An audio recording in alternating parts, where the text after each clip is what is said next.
As I said in the wide receiver rankings that I did for week 1 yesterday, it's going to be very important from here on out to understand that my weekly fantasy rankings will not coincide with my year-long rankings in all scenarios here. We have to go based on matchup. So with that being said, we're going to get into our top 30 running back rankings for week 1 fantasy football. And I'm doing everything I can to get us ready for week 1 fantasy football. So make sure to go down there and drop a like on this video and subscribe to the channel to show your support. Now, getting into our first tier, I've got Saquon Barkley at 1 and Bijan Robinson at 2. So obviously the first tier of guys here, they're very similar to my 2025 season-long rankings, but I do have Saquon in number 1 because this matchup is beautiful. It's versus the Dallas Cowboys on the Thursday night game at home for Philadelphia. I think Saquon runs it down their throat. And if you watch my wide receiver rankings video that I did yesterday, you'll notice that my wide receiver rankings, I had A.J. Brown at number 5.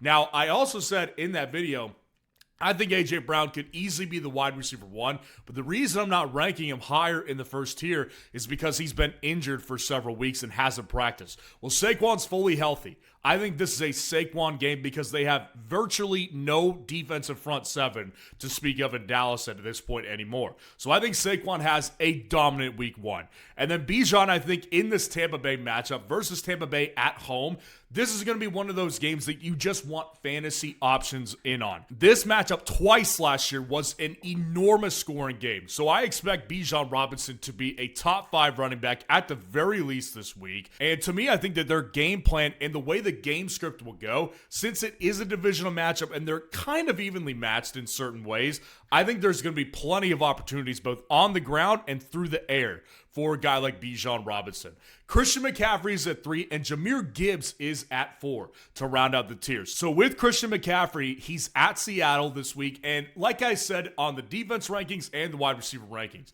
I actually think this is going to be a lower scoring game. I think that both teams are in positions to where they're both strong defensively. And if you look at NFC West matchups last year, it would indicate that those are going to be lower scoring matchups here. Now, with Christian McCaffrey obviously being fully healthy right now, it's a player you have to put in your lineup. Like, this is not a debate of taking him out of your lineup or not. You put Christian McCaffrey in your lineup. I'm just saying I think that his ceiling is probably going to be highest in other weeks besides the Seattle game, where I think they have a strong defense they're taking on. And then Jahmyr Gibbs at number 4 at the Green Bay Packers here. This is a matchup that I don't particularly love either for Jahmyr Gibbs. Green Bay's defense is obviously stronger with the Micah Parsons trade. Now, he may or may not play in week 1 depending on if he gets that injection shot or whatever he needs. But I do think that Jahmyr Gibbs will be taking on a tough defense.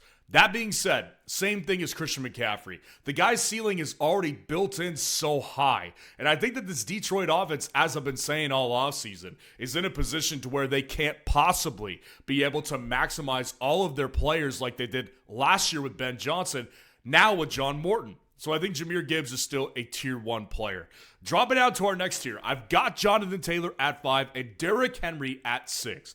Now, with Jonathan Taylor, this is a great example of my weekly rankings being different from my year-long rankings. My year-long rankings, I've got JT as like my running back 10, running back 11, running back 12 area, right?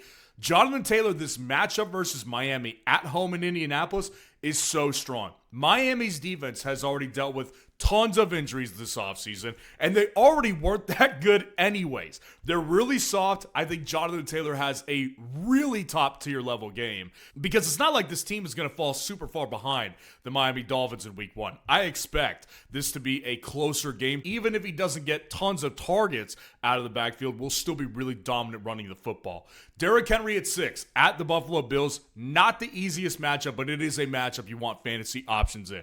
That's the bottom line. This is a matchup that could easily see both teams getting 25 or 30 plus points. It's one of those games where it's either going to be really high scoring or it will be really low scoring because both defenses do really well.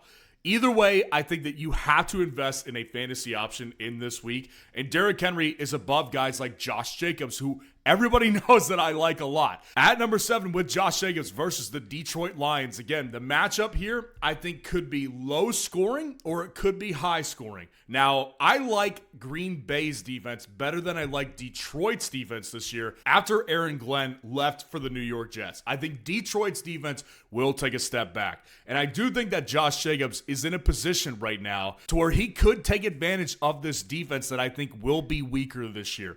And again, there's no clear backup in Green Bay. So I don't see a world where he gets touches taken away from him. I just don't see that happening. So Josh Jacobs, I think, is an easy tier 2 type of guy this week.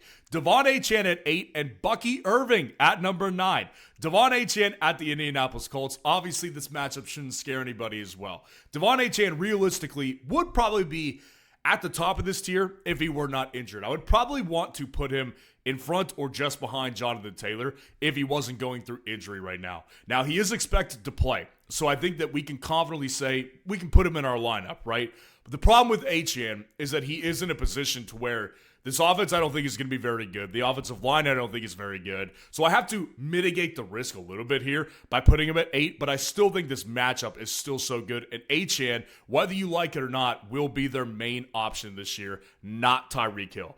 Bucky Irving at 9 at the Atlanta Falcons here. With Bucky Irving, again, another great example of how my weekly rankings are different from the year-long rankings. Bucky Irving was down in 15, 14, 16 range for me all season long. But this matchup I want in on. At the Atlanta Falcons, this is going to be, as I said earlier, a really high-scoring matchup. Neither team has much defense to speak of, and on top of that, Tampa Bay's options right now are just completely depleted. And it's not just their wide receivers. Obviously, Godwin's down. Obviously, McMillan's down, but Cade Otton's down too. So this team may just be rolling out Mike Evans, Emeka Egbuka, and Bucky Irving this week. Rachaad White is expected to play, so obviously that will be a factor to a minimum, but I still think that this matchup is too good to pass up on with Bucky Irving. And then Alvin Kamara at 10 to round us out in this tier versus the Arizona Cardinals at home. Now again, season-long rankings do not equal weekly rankings in fantasy. Alvin Kamara is a guy that you want, particularly early in the season while he is still healthy, because this team will ride him like a show pony every step of the way while he's healthy.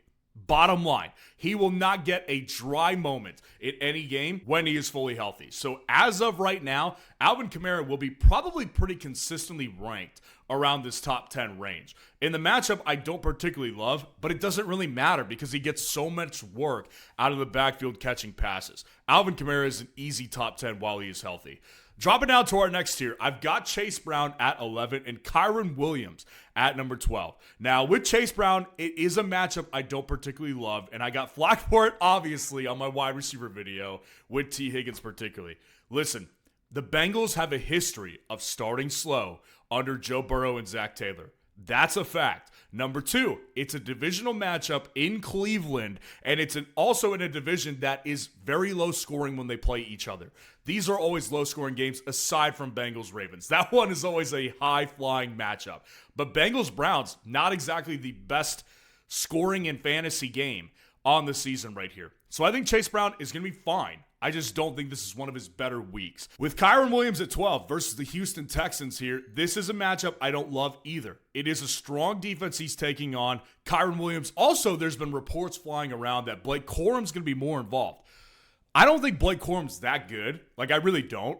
But you have to factor that in because every team will move how they want to move. So if Sean McVay really wants to split up work in a little bit of a degree, then Kyren Williams has to bump down in rankings a little bit. So I factored that in. I also factored in the fact that this matchup is no good. Kyren Williams is here at 12. While I do still think he is a running back 1 this week, I do think that he is a lower tier running back 1. Ashton Jeanty at 13 and Amarian Hampton at 14. Now with Ashton Jeanty, he's way higher in the season-long rankings here, but Ashton Jeanty, this matchup at New England, I don't love. I think that this offensive line will struggle against New England's front 7, which is completely revamped this offseason. They went and grabbed Milton Williams from Philadelphia. They've got Mike Vrabel as the head coach, defense-first guy. I think Ashton Jeanty struggles here.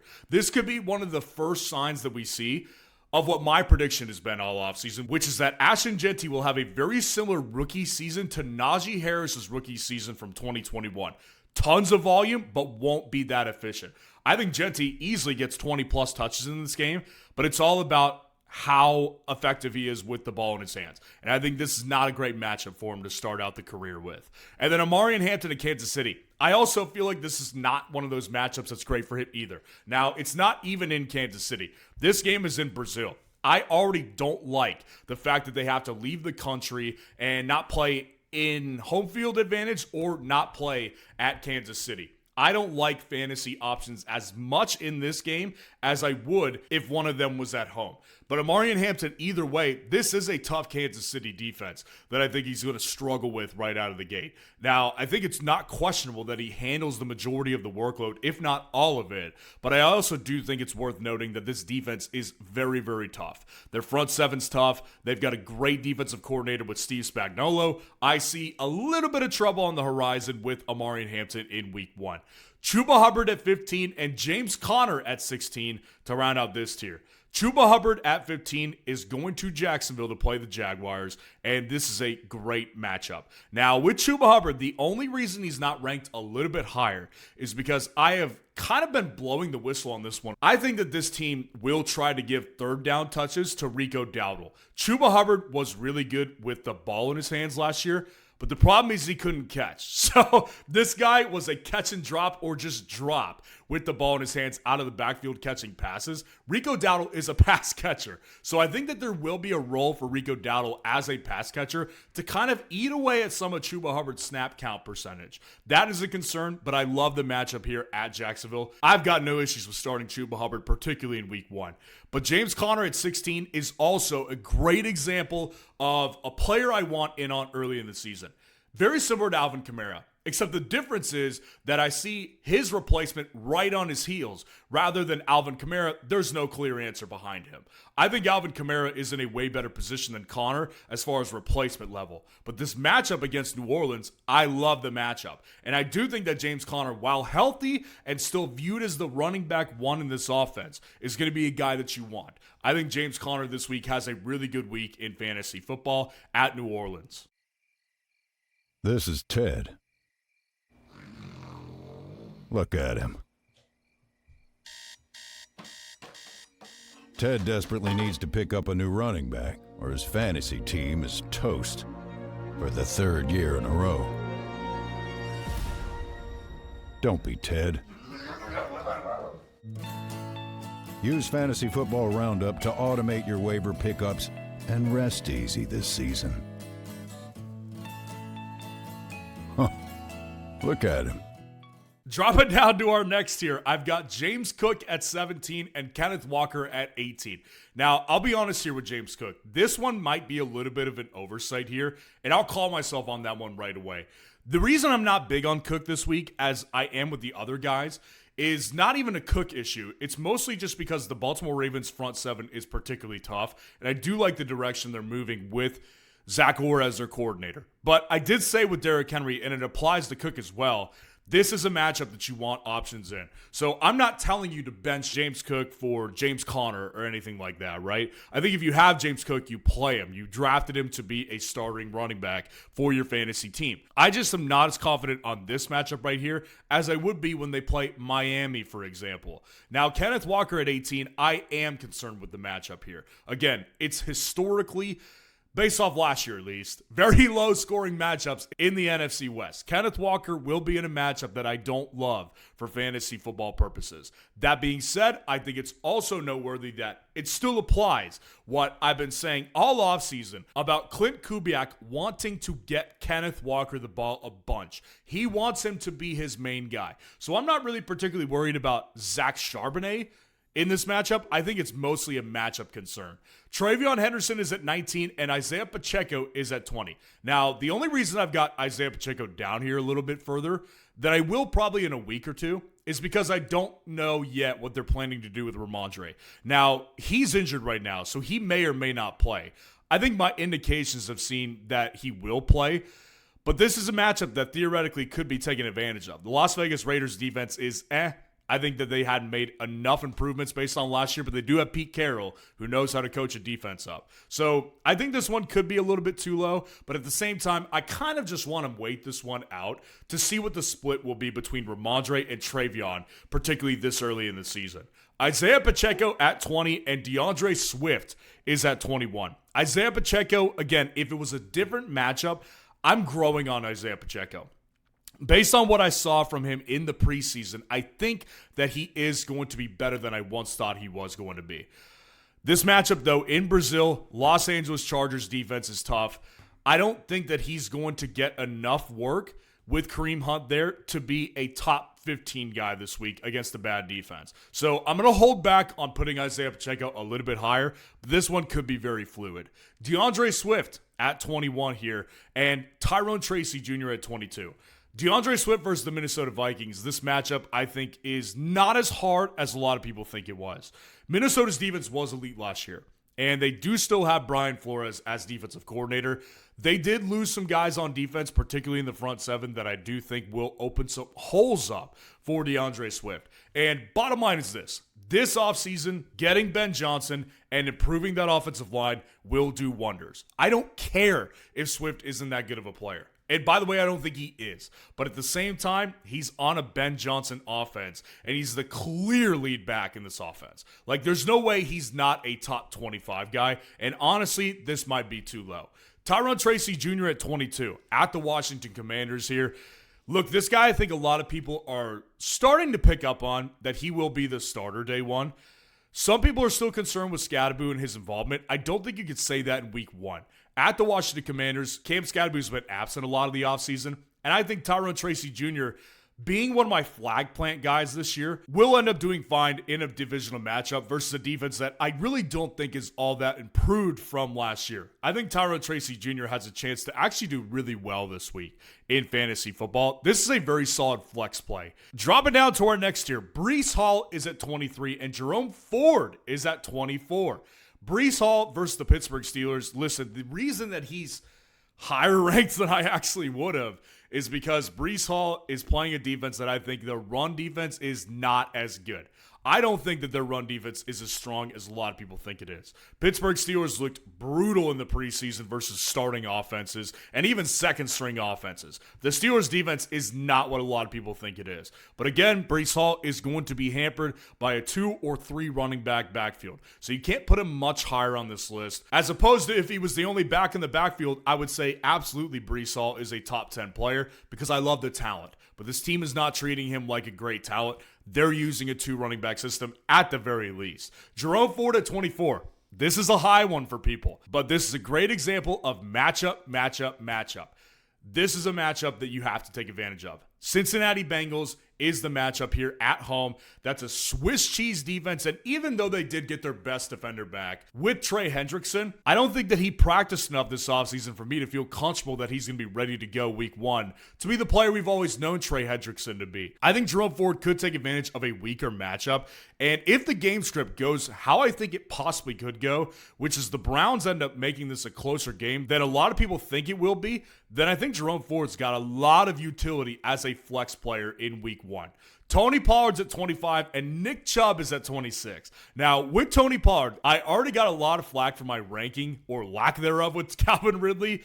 And listen, guys, you have to understand, this defense is brutal. I mean, this is one of the toughest opening matchups of the entire weekend.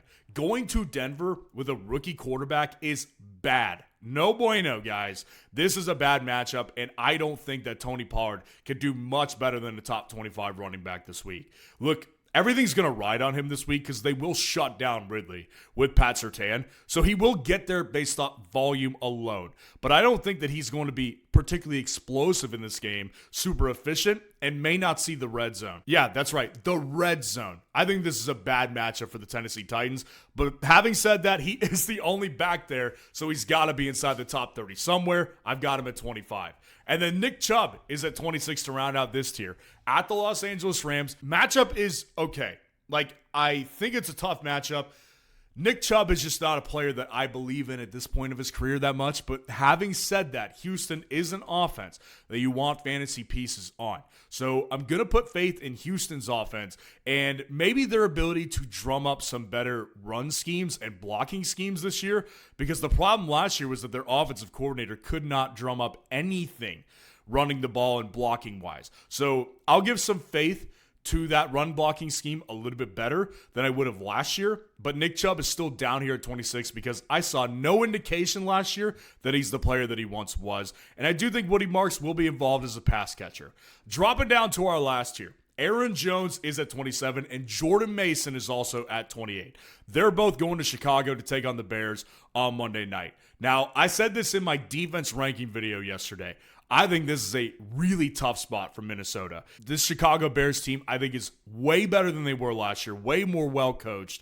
And listen, they've got a rookie quarterback, basically, who hasn't taken any real snaps. So even though JJ is technically not a rookie, he basically is because he hasn't played at all. So I do think that they're going to find some trouble getting the run game going if their quarterback is not playing up to his ability, which I think is very possible this week. Having said that, Aaron Jones definitely gets passes out of the backfield if J.J. McCarthy is panicking and struggling to get the ball down the field. And then with Jordan Mason, their offense is good enough to get the ball down there in the red zone a couple times. And I do think Jordan Mason will, particularly, if nothing else, be a red zone back for this team. But I expect Jordan Mason to be involved enough to be a top 30 back this week. Jaylen Warren is at 29, and Travis Etienne is at 30.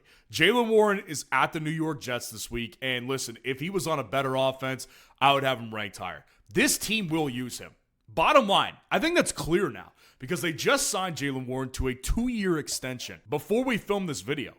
Are we clear at this point? Jaylen Warren is the starting back in Pittsburgh. Bottom line, end of story. So I'm not worried about Caleb Johnson taking away many touches. I'm sure he'll take some, but Jaylen Warren in this offense, I just still don't think is very good. So I can't just honestly put him much higher than this until I see him outperform expectations. And I really want him to, by the way, because he fits a lot of breakout metrics. And then Travis Etienne is at 30 to round us out versus the Carolina Panthers. Matchup. This defense was so bad last year. Carolina's defense was historically bad. And I have trouble thinking that one player, Derek Brown, up the middle of that defensive line is the sole reason they were historically bad because he was gone last year. I just don't think you can improve that much in one offseason. And a lot of people may be asking me, well, why isn't Javonte Williams, a starting running back, confirmed at number 30? I just prefer Travis Etienne over Javonte. It's very simple. I think Etienne is the most explosive back in that Jacksonville backfield still. I do still think he's the best pass catcher as well. So as long as he's on the roster, he will make the top 30 over someone like a Javonte Williams in a particularly good matchup where Javonte is playing the Eagles. Not a great matchup. So let me know what you think of the rankings in the comments below. And if you want to see the top 12 defense rankings for Week 1 fantasy football, click on this video right here.